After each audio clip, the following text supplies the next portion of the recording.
Picture this: a dimly lit workshop. Shadows stretch across wooden floors worn smooth by time. In the center of the room, a solitary figure stands over a canvas. No servants, no music, no distractions, just the sound of a charcoal stick whispering across parchment. His name is Leonardo da Vinci, the man we remember for the Mona Lisa, the Last Supper, and blueprints of machines centuries ahead of their time. Was not fueled by chaos or multitasking. He was fueled by clarity, and clarity is born from silence. It's easy to think of Leonardo as a once-in-a-generation genius, a man so gifted that his brilliance couldn't be contained by a single field. Painter, inventor, anatomist, engineer, philosopher, polymath. But what if his genius didn't come from doing more, but from mastering the art of doing less? He once wrote, "Simplicity is the ultimate sophistication." Let that sink in. Leonardo didn't chase complexity. He carved through it. He didn't stack knowledge endlessly. He eliminated, until what remained was the essence, the purest form of thought, of beauty, of function. In a world that's constantly shouting for your attention, in a culture that rewards noise, urgency, and excess, Leonardo's way feels almost radical. He shows us that brilliance doesn't come from addition, it comes from subtraction.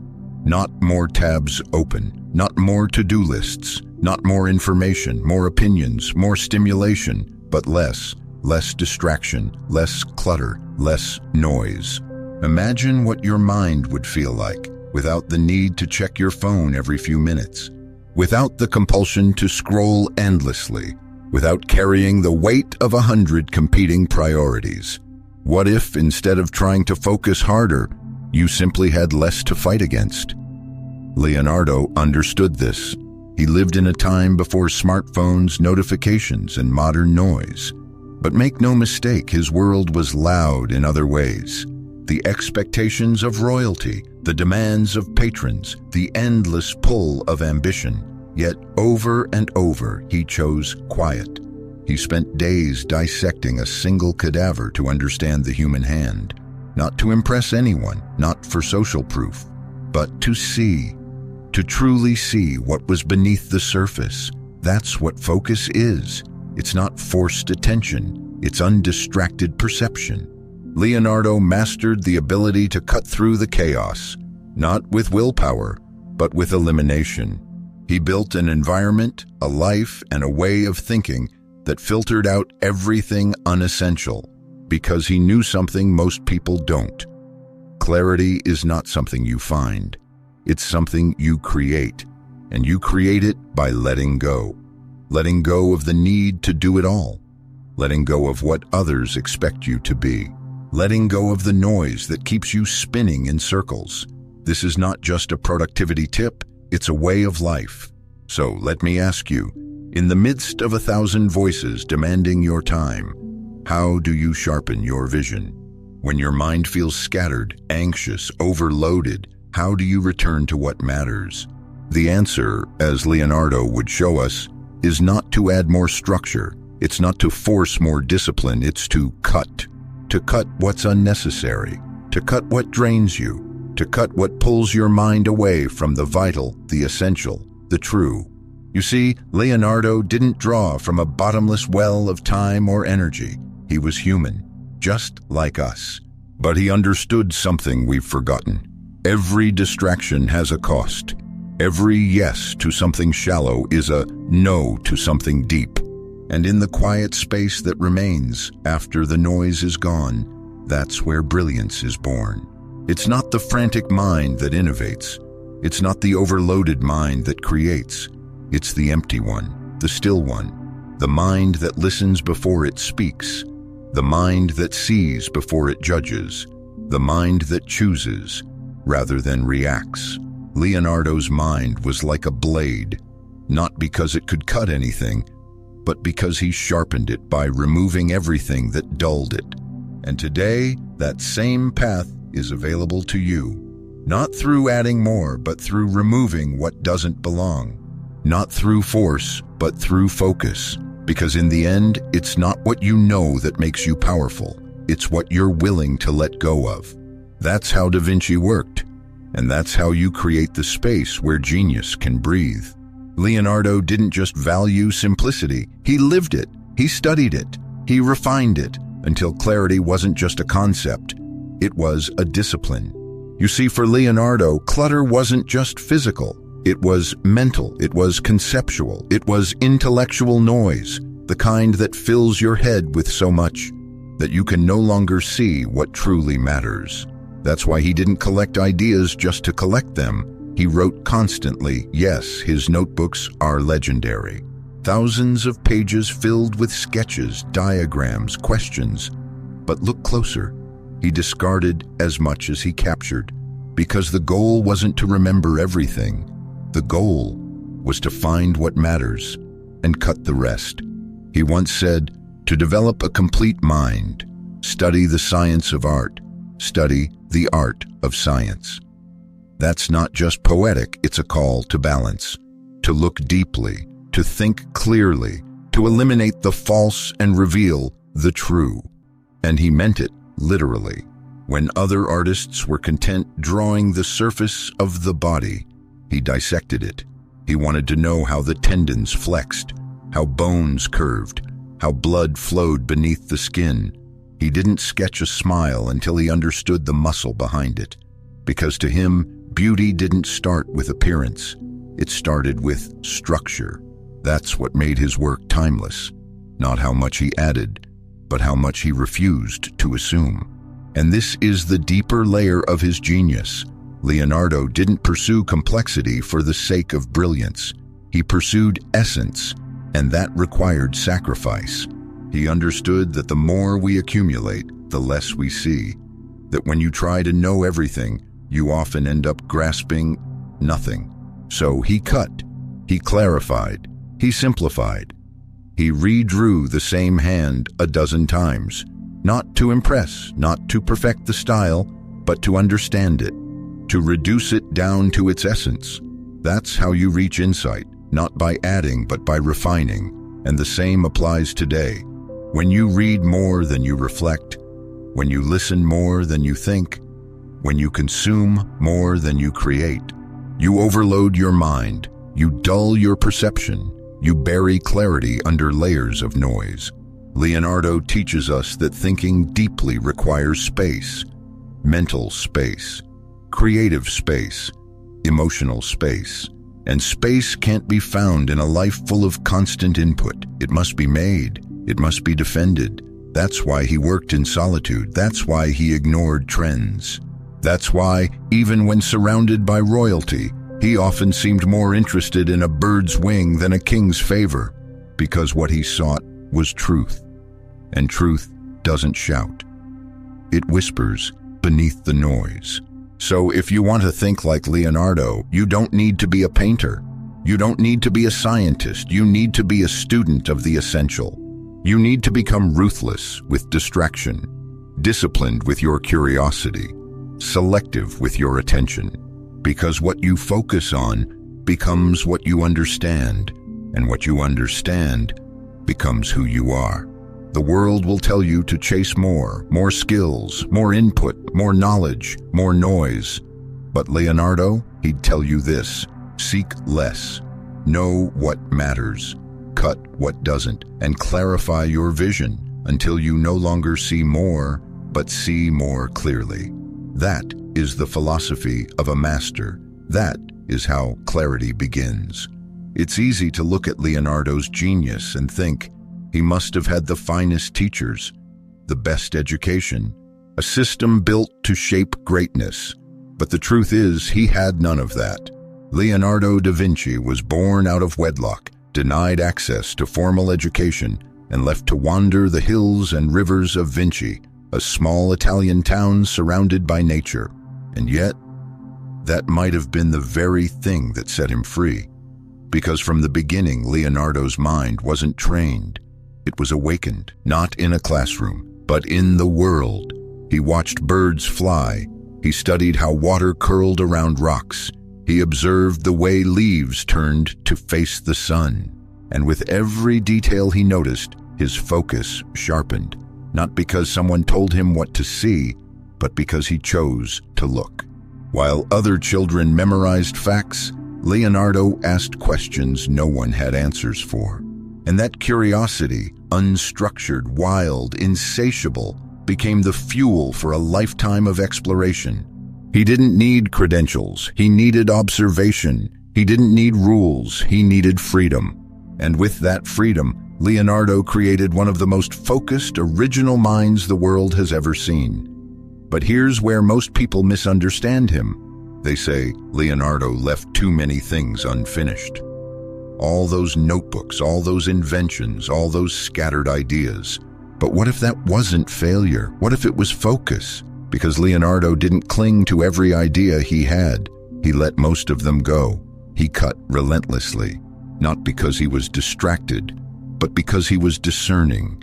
If an idea didn't hold up under pressure, if a theory didn't serve a deeper question, if a project no longer aligned with his vision, he walked away without regret, because he knew that the cost of pursuing the wrong thing is losing time for the right one. That's not lack of discipline, that's clarity in action.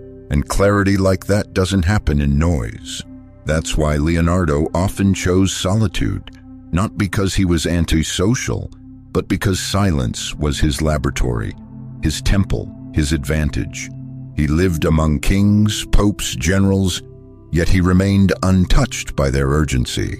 While the world chased glory, he chased insight. While others filled their calendars, he emptied his mind. And that emptiness wasn't loneliness. It was design. Because Leonardo understood something most of us never stop long enough to realize. If you want to hear your own thoughts, you have to turn down the volume of the world. And so, he did. Again and again, he withdrew into his mind, into his work, into the silence where vision becomes visible. That's how he could work on the Mona Lisa for years, not obsessively, but patiently, studying, adjusting, waiting for the image to reveal itself not just in paint, but in truth. Because to Leonardo, art was never just about technique. It was about seeing something others missed and refusing to stop until it was seen clearly. And that level of focus, it came at a price. He was often misunderstood. He didn't follow deadlines. He didn't follow systems. He followed questions. Questions that didn't care about time. Questions that demanded space. Questions that required him to say no to 1,000 good ideas, to protect the one that truly mattered. So yes, he left some projects unfinished, but he finished the ones that defined history, and he did it not by chasing more, but by cutting away the rest. Because in the end, Leonardo da Vinci didn't just master art or science, he mastered focus. Not the kind that comes from pressure, but the kind that comes from freedom. Freedom from distraction, freedom from obligation, freedom from doing what everyone else expected. He lived not as a servant of time, but as a steward of attention. And if his life teaches us anything, it's this: to do something timeless, you have to step away from what's trending. To make something eternal, you have to walk alone sometimes. And to see what others can't, you have to be willing to look longer, in silence, until the truth appears. Leonardo da Vinci didn't just practice focus, he lived it, not as a trick, not as a technique, but as a way of being.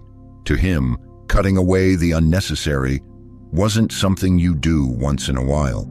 It was a daily discipline, a conscious choice, a life philosophy, and it began with this. He did not follow the crowd. He wasn't moved by fame. He wasn't seduced by power. He didn't chase commissions just because they came from kings or nobles. If a project didn't serve his deeper curiosity, if it pulled him away from what truly mattered, he would walk away, no matter who was asking, no matter how much they were offering, because Leonardo knew something that most of us forget. Every yes is a no to something else, and every distraction, no matter how noble, still distracts. You see, he didn't just guard his time, he guarded his direction. That's why he never let the world put him in a box. Painter, yes, but also inventor, anatomist, philosopher, engineer, dreamer. Leonardo didn't pick one path, he designed his own.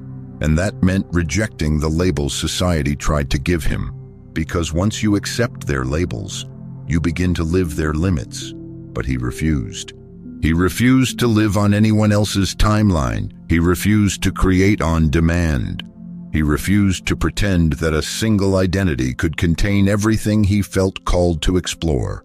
And that refusal, it gave him room to breathe, to think, to see. He once wrote, "Learn how to see. Realize that everything connects to everything else." That's not just a poetic thought, that's a strategy. Leonardo wasn't interested in shallow answers or surface-level knowledge. He wanted to understand how the world worked, not just how it looked. That's why he spent hours studying the curve of a feather, the spiral of a seashell, the mechanism of a jawbone, because to him, truth lived beneath the surface, and to get there, you had to be willing to go deeper, to stop collecting facts, and start asking better questions. But asking the right questions takes more than intelligence. It takes clarity, and clarity only survives in a mind that's uncluttered. That's why Leonardo didn't just eliminate distractions on the outside. He cut away the ones on the inside too. He let go of the need for praise. He didn't seek approval. He didn't chase validation. In fact, he was known for ignoring criticism, not because he thought he was always right, but because he didn't let other people's noise drown out his own compass. Imagine that for a moment. Imagine creating, not for applause, but for insight. Imagine thinking, not to win arguments, but to understand. Imagine building a life, not based on what the world expects, but on what you value most. That's how Leonardo lived. And in doing so, he mastered something that most people never even attempt: emotional detachment. Not coldness, not distance, but freedom from the highs and lows of public opinion. He didn't react to praise. He didn't spiral from criticism, because he knew who he was, and he knew what he was here to do. In a world obsessed with being seen, Leonardo focused on seeing. While others shouted to be heard, he listened to nature, to silence, to his own inner rhythm. And that's where the real genius came from. Not from brilliance alone, but from the courage to subtract, to remove anything, external or internal, that pulled him away from his purpose. He didn't just cut noise from his life. He refused to let it define him. And that's the lesson. If you want to create something meaningful, you can't be everything to everyone. You must choose what matters. You must cut the rest. You must design your life, not around approval, but around essence. Because the deeper you go, the less you need. And the less you need, the more clearly you see. That is how subtraction becomes a way of life. So how did Leonardo do it? How did he hold the attention of 1,000 thoughts, yet never seem scattered? How did he master complexity without ever losing clarity? He didn't just rely on instinct. He followed a rhythm, a structure, a silent system that guided his focus like a compass. You could call it his philosophy of mastery, but it wasn't written down in any single book. It was reflected in how he lived, how he worked, how he thought. And if we look closely, we can distill it into 5 timeless principles, 5 mental elements, each one as essential as the next, like earth, like water, like fire, like wind, and like the void. Let's begin. Part 1. Observation, Earth. The first principle is groundedness, not in ideas, not in theory, but in what is real. Leonardo trained his mind by training his eyes. He observed slowly, carefully, repeatedly, not just to draw, but to understand. He looked at the way muscles curved under skin, the way birds adjusted mid-flight, the way water split around an obstacle. Because for him, truth began with attention. He knew you cannot shape what you have not first seen, and you cannot see if your mind is elsewhere. Observation is the foundation. Without it, you build nothing but illusions. Part 2. Curiosity, water. But Leonardo didn't stop at seeing. He asked, "Why does that leaf turn that way? What makes the moon appear larger on the horizon? How does the body support itself through tension and balance?" He didn't collect answers. He chased better questions. His curiosity was fluid, like water. It flowed into every crevice, every contradiction, every unknown. But he wasn't reckless. He didn't drown in information. He let his questions filter the world, and only kept the ones that moved him closer to essence. This is how curiosity becomes disciplined, not shallow, not scattered, but sharp. Part 3. Experimentation, fire, to see deeply and ask wisely, still isn't enough. Leonardo tested. He built machines, he sketched prototypes, he rewrote ideas again and again until they held up under pressure. He failed, frequently, and that didn't scare him, because failure to Leonardo wasn't a threat. It was a refiner's flame. It burned away weak ideas, it exposed hidden truths, it forged deeper insight. He didn't chase success, he chased resilience by putting his thoughts to trial. This is how fire works, not to destroy, but to purify. Part 4. Simplicity, wind. If fire burned away the excess, then wind carried away the ashes. Simplicity was not Leonardo's starting point, it was his destination. After he observed, questioned, and tested, he refined. Every drawing, every machine, every theory was stripped down to the essential, down to what actually worked, because he believed what most people don't. Simplicity is not the opposite of complexity.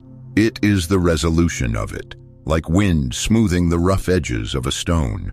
Leonardo used simplicity to carve out clarity, not just in what he made, but in how he thought. Part 5. Unity, the void, and finally, the principle that held them all together. Unity. Leonardo did not divide the world into subjects. To him, art and science were not opposites. They were reflections of the same truth. He studied the flow of blood to understand the flow of rivers. He studied proportion in architecture to understand proportion in the human form.